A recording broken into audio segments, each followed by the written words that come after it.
Ciné-Rire sur Cinéma Radio. Ciné-Rire. Rien de tel que notre beau pays pour apprécier la douceur de vivre. Tu sens pas cette odeur de bouse? Je revis. Je suis donc allé à mon cinéma habituel pour voir mais qu'est-ce qu'on a encore fait au bon Dieu et à l'affiche depuis le 30 janvier 2019. Mais pour en parler, il faut que j'évoque également la carrière de son réalisateur, Philippe de Chauvron. Celui-ci avait débuté sa carrière avec Les Parasites en 1999, une comédie avec notamment Elise Moon qui fut un échec à sa sortie mais qui devint au fil des années un film culte. Alors comme ça, ma femme a sucé tout un bonbon. Il y a un cœur qui bat là. Il y a des trucs malins. Et son film suivant, 7 ans plus tard, L'amour aux trousses avec Jean Dujardin en 2006, fut également un échec et montra que Chauvron était certes un passionné de comédie française, mais un piètre metteur en scène, peu inspiré pour mettre en valeur les gags de son film. Mais parallèlement à ces deux comédies, de Chauvron était également scénariste et deux de ses scripts devinrent des succès, à défaut d'être de bons films, à savoir La Buzz et Neuilly-sa-Mère. Bon, j'ai plutôt aimé le dernier. En 2011, de Chauvron rencontre enfin le succès avec son adaptation de la bande dessinée pour enfants, L'élève du cobu. Il arrive un jour sans prévenir dans votre classe et petit à petit, sans que vous vous en rendiez compte, il s'insinue dans votre cerveau et détruit tout tel un rongeur. C'est du cobu. Du cobu. Je vous ai à l'œil. Je puis vous dire que je ne suis ni astigmate ni presbyte. Moi aussi je suis en coriace. Et comme, à défaut d'être talentueux, il était opportuniste, il capitalisa sur une suite à peine un an plus tard avec Les Vacances de Ducobu. En avril 2014, au moment même où la France cédait à nouveau aux sirènes de l'extrême droite pour les élections européennes, coïncidence, sortait Qu'est-ce qu'on a fait au bon Dieu avec Christian Clavier dans le rôle principal, une grosse production pour le réalisateur qui ne devait qu'au bon score des deux Ducobu. Qu'est-ce qu'on a fait au bon Dieu, Claude? On est dans le noir complet. Et ce film connaîtra dès sa sortie un énorme succès avec au final 12 millions de spectateurs en France. Et quand je vois le film au ciné à l'époque, j'avoue que je comprenais un petit peu son succès. Parce que même affublé d'une mise en scène paresseuse, le film était l'une des rares comédies françaises à proposer un spectacle sympathique, drôle et satisfaisant sur toute la longueur, et pas juste sur une ou deux scènes comme cela arrivait très souvent. Le casting était dans l'ensemble plutôt réussi, et si le scénario se limitait souvent à une série de sketchs, de Chauvron réussissait à les relier entre eux et à constamment renouveler l'intérêt du spectateur quand un sketch commençait à tourner en rond. Si j'entends le moindre propos raciste à l'égard des Noirs, je les parle. Mais c'est plus tard, en y réfléchissant et surtout en écoutant des personnes concernées, à savoir des gens appartenant aux communautés visées dans le film, que je me suis rendu compte que le réalisateur, bien ou mal intentionné, peu importe, se contentait de filmer plusieurs communautés, se balançant à tour de rôle des insultes racistes tout le long du film, et en essayant de faire passer le tout avec une vague morale dans le final, où le personnage de Clavier regrette soi-disant son racisme, alors que nous le verrons avec la suite, pas du tout en fait. Et avec ce film, le cinéma comique français va désormais en rajouter dans le politiquement incorrect malaisant, en s'attaquant à diverses minorités qui n'avaient absolument rien demandé. On évite tous les sujets qui fâchent, Israël, le Dalai Lama, la burqa. Il y aura Jackie Chan et Arafat. Il y aura Kadhafi, Enrico Macias. Dis pas qu'il y aura Bruce Lee et Popek. Surtout,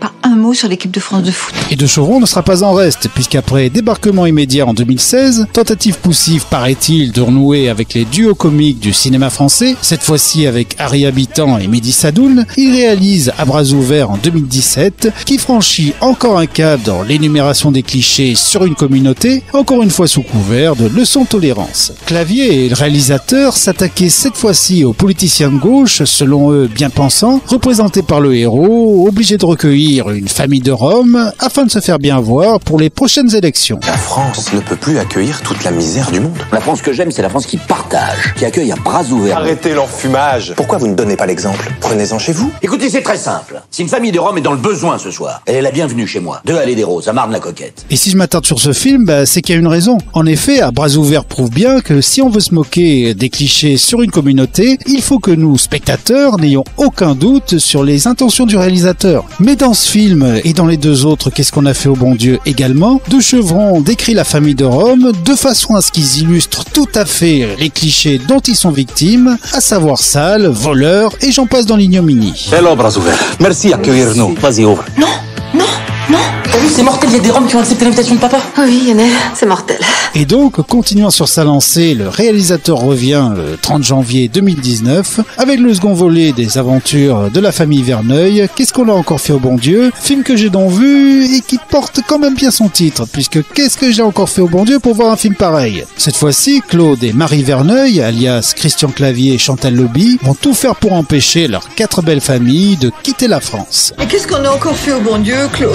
J'en sais rien. Nos gendres n'aiment plus la France, on va leur faire aimer la France. Alors après un premier volet qui, comme je l'ai dit, fonctionnait, et ce malgré l'incompétence et le racisme de deux chevrons, cette suite montre bien que l'effet de surprise s'étant estompé, tous les défauts de ce réalisateur deviennent ici incroyablement visibles. En effet, le film reprend la même structure de sketch reliée entre eux du premier, mais sans retranscrire ici la même impression d'unité. Ici, nous avons plusieurs histoires qui se trouvent mélangées de manière complètement aléatoire et surtout sans aucune volonté de montée dramatique. Et donc en plus du gros fil rouge du film, celui où Claude et Marie usent de tous les stratagèmes pour faire rester leur fille et beau-frère en France, on a également l'épouse de Nundiawara qui attend un enfant, ainsi que sa sœur qui souhaite se marier avec sa petite amie, jouée par Claudia Tagbo. Ces 3 histoires se trouvent donc mélangées dans le film, et deux chevrons les fait durer plus que de raison, parce que tout ça ne suffit pas pour faire un film. On part à Bombay. À Bombay? Quel rapport? Je vais faire carrière à Bollywood. En Inde, le pays où les gens se prosternent devant les vaches. Au final, le système de chevrons, plutôt efficace dans le premier film, semble se retourner cette fois-ci contre lui et accouche ainsi d'une comédie pas drôle. Et là, c'est pas de la mauvaise foi, j'ai vraiment constaté que la salle a très peu ri, et ce même pendant les blagues racistes qui étaient censées être le clou du film, un clou rouillé bien évidemment. Et l'autre fil rouge, soi-disant comique, ce sont les détournements des noms de réseaux sociaux, vannes qui feraient certainement en 2012, mais qui sont ici extrêmement éventés et surtout fort mal joués par une Chantal Lobby très mal dirigée. Et pour continuer avec les acteurs, Clavier commence à jouer comme sa caricature de Jacouille dans les années 90, tic qu'il avait pourtant réussi à gommer depuis l'Astérix de Chabat. Finalement, Harry Habitant est le seul ici à tirer un peu son épingle du jeu et réussir à amuser avec son personnage de loser magnifique. Il est noir comme un Sénégalais. Et c'est vrai qu'il est particulièrement...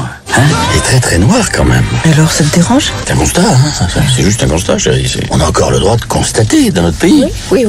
Alors je constate, voilà. Et pour aborder le gros problème du racisme du film, toujours camouflé ici sous un faux discours de tolérance, en plus des habituelles vannes et insultes que se renvoient continuellement les diverses communautés, Deux Chevrons ajoute en plus une autre variété de plaisanteries que l'on pourrait résumer par « on peut plus rien dire ». En effet, le réalisateur-scénariste, apparemment offusqué par les attaques de racisme pourtant légitimes à l'encontre du premier film et d'à bras ouverts, n'hésite pas à s'attaquer ici au politiquement correct et à la bien-pensance, attaques qui viennent toujours de ceux qui refusent de se remettre en question et d'adapter leur humour à l'évolution de la société. Tu me dois politiquement correct.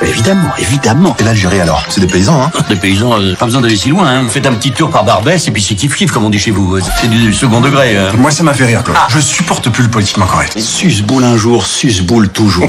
Sans oublier quelques plaisanteries de chansonniers très datées et qui surfent avec l'actualité de ces 2 dernières années et qui pourraient fonctionner et encore en chronique ou en sketch journalier, mais pas du tout avec un film conçu sur une période de plusieurs années, ce qui fait que ces allusions sont déjà incroyablement datées le jour même de sa sortie. Bref, qu'est-ce qu'on a encore fait au bon Dieu est une comédie ratée, poussive et pas très bien interprétée, ce qui la distingue du premier, raciste et chauvine comme le premier, mais avec en plus un discours revanchard et nauséabond. Sans oublier un final très nationaliste et franco-français, jamais remis en question par l'un des nombreux personnages. On est quand même vraiment gâtés ici. Vous n'êtes pas d'accord? Moi, j'ai du mal avec la France. Pour finir, j'aimerais évoquer 2 autres films appartenant au patrimoine du cinéma comique français et qui comportent également de nombreuses plaisanteries sur des communautés, plaisanteries censées bien sûr dénoncer le racisme, mais la différence cette fois-ci que leurs réalisateurs respectifs ne ratent pas leur coup. En effet, les aventures de Rabbi Jacob de Gérard Houry ainsi que les 2 OSS 117 de Serge Hazanavicius mettent tous les 2 en scène des héros racistes, interprétés par Louis de Funès pour le premier et Jean Dujardin pour le second, sauf que leurs actes et surtout leurs discours sont toujours critiqués et ridiculisés par le regard des 2 réalisateurs, et ce grâce à la façon dont les personnages en face d'eux réagissent. Monsieur est peut-être un peu raciste. Raciste? Moi raciste? Salomon!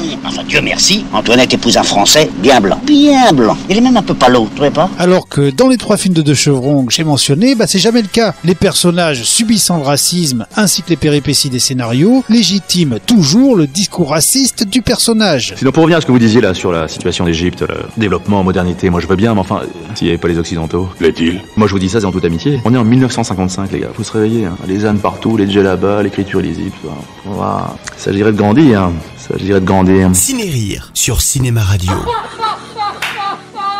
Ciné-Rire.